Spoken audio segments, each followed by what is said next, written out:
Ballyclare is a large enough community. We've got about 10,000 people in the area, 18,000 people in the sort of surrounding areas, and at the minute we're in a 5-year process of building another 15,000 homes in the area. So Ballyclare is growing. We've got a lot of people coming to the area. We've got a lot of families that are going to be moving in here, and I suppose the general thought was that we would start something that would be a draw both culturally and for a community to come together, watch movies together and sort of have a bit of crack and get to know each other.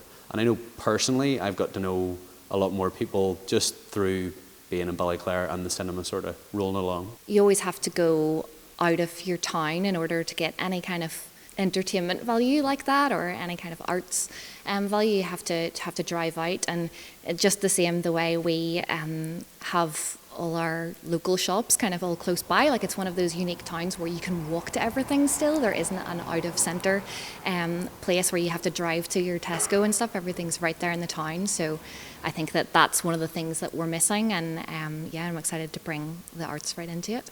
The idea of community cinema has been around for a long time. The idea of community cinema in Ballyclare is something that I have had in the back of my mind for a long time.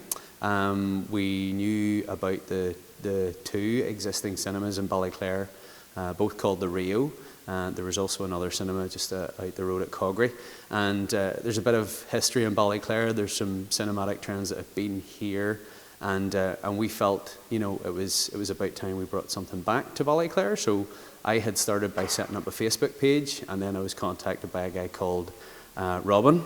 Neither of us had ever met each other, and we sat down and had a chat, went away, looked up these various kind of BFI websites and things like that, and actually found out there's quite a lot of help that you can get.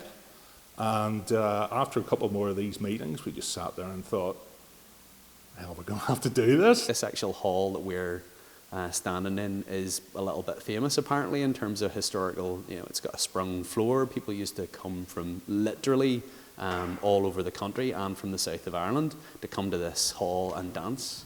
And we realised when we started looking at sort of venues and stuff like that, the town hall here is not used as much as it could be. I think we are the third consecutive or sort of ongoing event that's happening in the town hall. There are a few other things and some great stuff. Us doing this monthly has brought something regular. We've got really a lot of support from the local council. They've been very, very supportive. You see people who are maybe friends and neighbours. They don't talk to each other very often. You have people who live down the street or whatever, or their kids are maybe in the same class at school and that kind of thing. So they end up coming here. They might be sitting around for 10 minutes or whatever beforehand and actually get chatting with each other. I'm passionate about storytelling and the empathy that brings, and I think that it's the most accessible when it's on screen. So I think film is a really accessible way for people to get in touch with arts.